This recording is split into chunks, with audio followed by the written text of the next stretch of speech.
Dear students, Irfan স্যারস English একাডেমির পক্ষ থেকে তোমাদের সকলকে স্বাগতম। আজকের ক্লাসটি অনুসরণ করলে তোমরা ট্যাগ কোয়েশনের কয়েকটি গুরুত্বপূর্ণ নিয়ম সম্পর্কে জানতে পারবে। নিয়মগুলো তোমাদের এই টপিকটাতে ফুল মার্কস পেতে সাহায্য করবে, তাই নিয়মগুলো শিখতে এই ভিডিওটা শেষ পর্যন্ত দেখবে। আর আমার আগের ভিডিওগুলো নিশ্চয়ই তোমরা দেখেছো, না দেখে থাকলে ডিসক্রিপশনে লিঙ্ক দেওয়া আছে, একটু কষ্ট করে দেখে ফেলো, তাহলে এই ক্লাসটা করে মজা পাবে। আরেকটি কথা, আমার এই চ্যানেলটা এখনও যারা সাবস্ক্রাইব করনি একটু করে ফেলো প্লিজ, কারণ তোমাদের প্রতিটা সাবস্ক্রাইব আমাকে নতুন করে ভিডিও তৈরি করতে অনুপ্রেরণা দেয়। যাক, আজকে ট্যাগ কোয়েশনের বেশ কয়েকটা নিয়ম সম্পর্কে আমরা জানবো, তাই আর দেরি না করে চলো শুরু করি আজকের ক্লাস।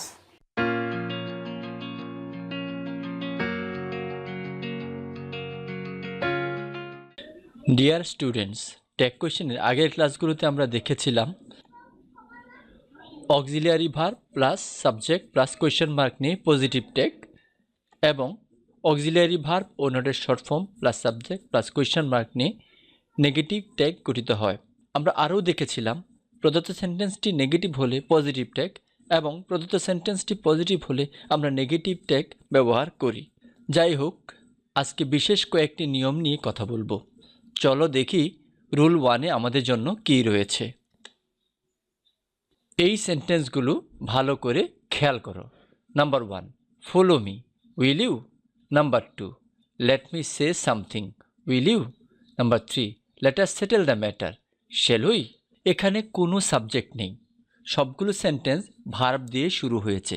তাহলে এদের ট্যাগ কোয়েশনগুলো কীভাবে তৈরি হয়েছে ভেবে দেখেছ? যেসব সেন্টেন্স ভার্ব দিয়ে শুরু হয় এবং আদেশ, উপদেশ, অনুরোধ, অনুমতি বা প্রস্তাব বোঝায়, তাদের একটি নাম আছে। নামটি বলতে পারো? হ্যাঁ, তাদের নাম হচ্ছে ইম্পারেটিভ সেন্টেন্স। এই সেন্টেন্সগুলোর একটি কমন ট্যাগ কোয়েশন রয়েছে, তা হলো উইল ইউ। 1 নং ও 2 নং সেন্টেন্সগুলো লক্ষ্য করো। Number 1, follow me, will you? Number 2, let me say something, will you? বলতে পারো, স্যার এখানে সেন্টেন্সগুলো তো পজিটিভ, তাহলে ট্যাগ কোয়েশন উইল ইউ হবে কেন? ওনটিও হলেই তো ভালো হয়। আমি বলবো না, তোমরা শুধু উইল ইউ দিবে। সেন্টেন্সটি পজিটিভ বা নেগেটিভ যাই থাকুক না কেন, ট্যাগ কোয়েশন হবে উইল ইউ। 3 নং সেন্টেন্সটা বোধহয় এতক্ষণে তোমাদের নজরে চলে এসেছে। এর ট্যাগ কোয়েশন কিন্তু শ্যাল উই। হ্যাঁ, এই নিয়মটা একটু শোনো। ইম্পারেটিভ সেন্টেন্সটি যদি লেটস বা লেটার্স দিয়ে শুরু হয়, তবে ট্যাগ কোয়েশন হবে shall we.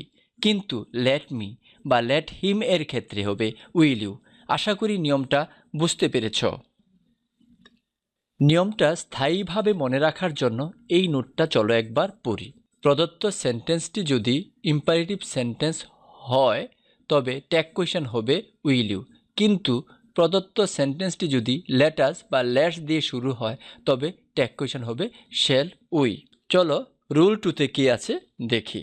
Somebody is following me, aren't they? Nobody will help you, will they? Tag কোয়েশনগুলোর দিকে খেয়াল করো। 1 নং সেন্টেন্সের সাবজেক্ট হচ্ছে সামবডি, কিন্তু ট্যাগ কোয়েশনের সাবজেক্ট হচ্ছে দে। এখানে প্রদত্ত সেন্টেন্সের সাবজেক্ট করিম হলে আমরা ট্যাগ কোয়েশনে সহজে হি বসাতে পারতাম, কারিমা হলে শি বসাতে পারতাম। কিন্তু এখানে আছে সামবডি, এর পরিবর্তে ট্যাগ কোয়েশনে বসানো হয়েছে দে। আবার 2 নংয়ে নোবডি এর পরিবর্তে বসেছে দে। না, কেমন যেন লাগছে। চলো নোটটা দেখে ফেলি, এখন সব পরিষ্কার হবে। কি বলো তোমরা? নোটটা পড়ি।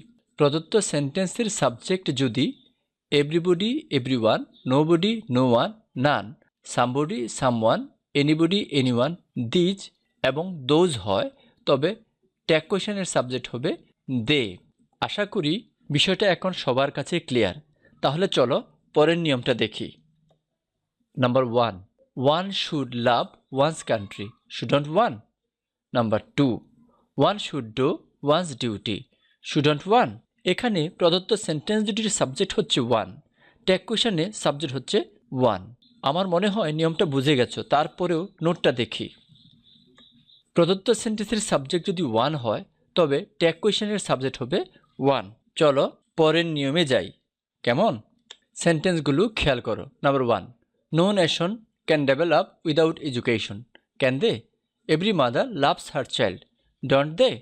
এখানে 1 নং সেন্টেন্সে নো নেশন অর্থাৎ নো প্লাস নাউন হয়েছে সাবজেক্ট, তাই ট্যাগ কোয়েশনে সাবজেক্ট হয়েছে দে।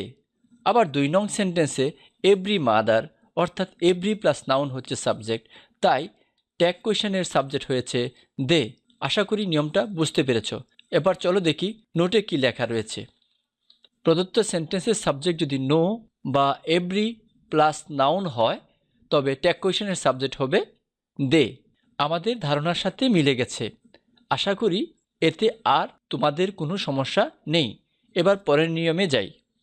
সেন্টেন্সটা পড়ি। Something is better than nothing. এখানে প্রদত্ত সেন্টেন্সের সাবজেক্ট সামথিং আর ট্যাগ কোয়েশনের সাবজেক্ট হচ্ছে ইট। তাহলে নোটটা পড়ি। প্রদত্ত সেন্টেন্সের সাবজেক্ট যদি something, anything, everything, nothing, this ও দ্যাট হয় তবে ট্যাগ কোয়েশনের সাবজেক্ট হবে ইট। আশা করি কারো বুঝতে কোনো সমস্যা নেই। এখন পরের নিয়মটাতে চলে যাই। সেন্টেন্সটা পড়ো। There is a computer on the desk, isn't দেয়ার।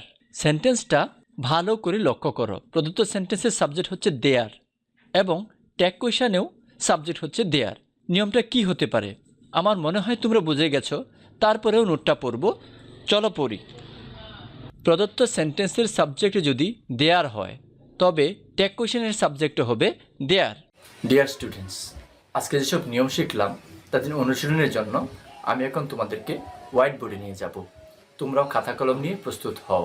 প্রতিদিনের মতো আজকে আমরা একসাথে অনুশীলন করব।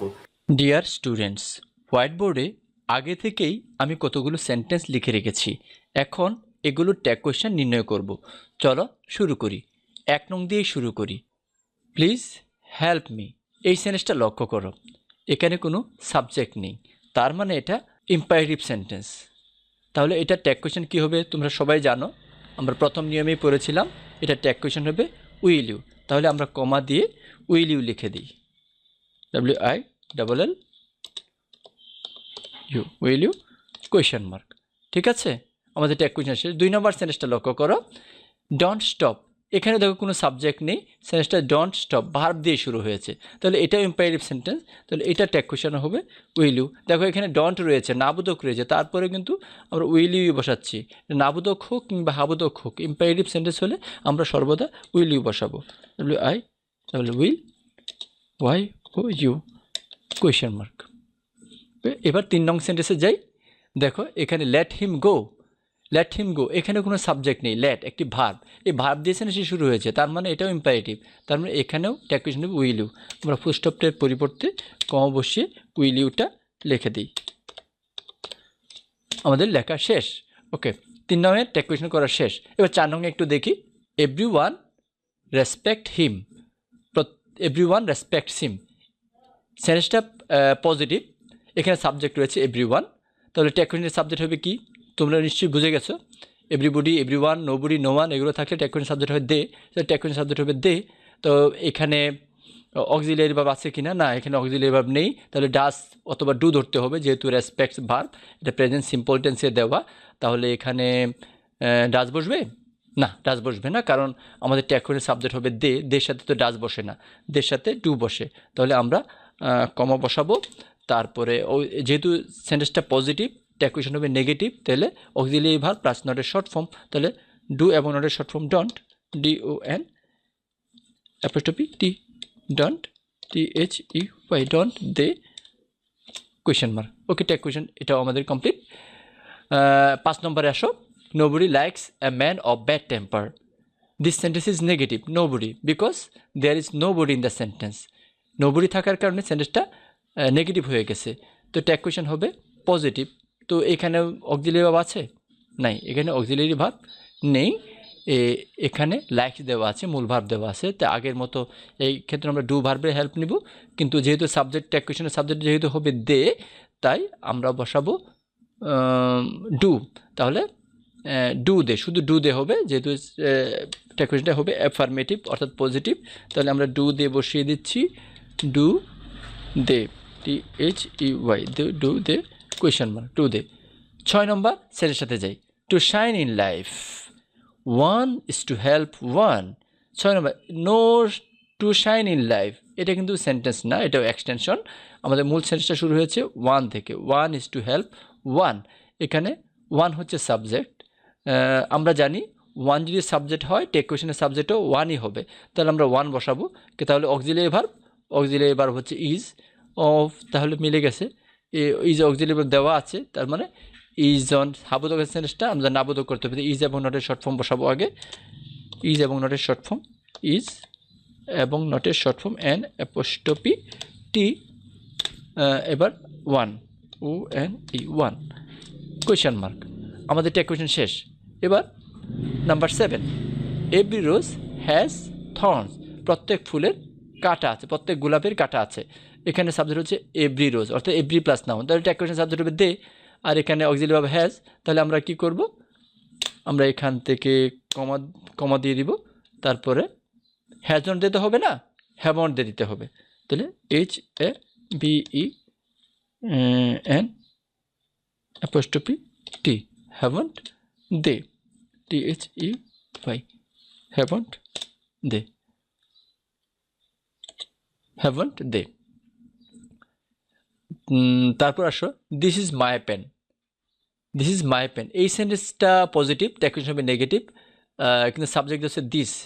দিস যদি সাবজেক্ট হয় তাহলে টেক কোয়েশ্চন সাবজেক্ট কী হয় আমাকে বলে দাও। ইট হবে। ওকে, আমরা এখানে কমা তুলে দিয়ে ফুলস্টপ তুলে দিয়ে কমা বসাবো। তারপর অক্সিলিয়ারি ভার্ব ইজ দেওয়া আছে, দেখো এই যে এখানে ইজ দেওয়া আছে অক্সিলিয়ারি ভার্ব, তাহলে ইজ এবং নটের শর্ট ফর্ম ইজ অন, আমি ইজ অন বসিয়ে দিলাম। Is an apostrophe T, isn't, IT, it, isn't it, question mark. Okay, next last sentence আমাদের, there is hope in his mind. এই সেন্টেন্সটাও positive, সুতরাং tag question হবে negative, আর subject হয়েছে দেয়ার, সুতরাং টেক কোয়েশ্চনের সাবজেক্ট হবে দেয়ার। আর auxiliary verb কি আছে, ইজ এবং নটের শর্ট ফর্ম দিতে হবে ইজন্ট। আমরা ইজন্ট দিয়ে দিলাম, ইজন্ট দিয়ে দিব, isn't, is an apostrophe t, isn't, THERE, the isn't there, question mark. আমাদের টেক কোয়েশ্চনগুলো করার শেষ। এখন ইচ্ছে করলে মানে কি, তোমরা যখন লিখবে টেক কোয়েশ্চনগুলো তখন এগুলো নিচে আন্ডারলাইন করে দিবে, এভাবে সবগুলো নিচে আন্ডারলাইন করে দেবে, সবগুলো ধরে ধরে এখানে আন্ডারলাইন করে দিবে। ডিয়ার স্টুডেন্টস, আশা করি ক্লাসটি তোমাদের ভালো লেগেছে। যদি ভালো লাগে সেখানে আমার আনন্দ। সামনে আরও ভালো মানের ভিডিও প্রকাশ করার আশা রেখে এখানেই শেষ করছি। আল্লাহ হাফেজ। Thanks for watching the video.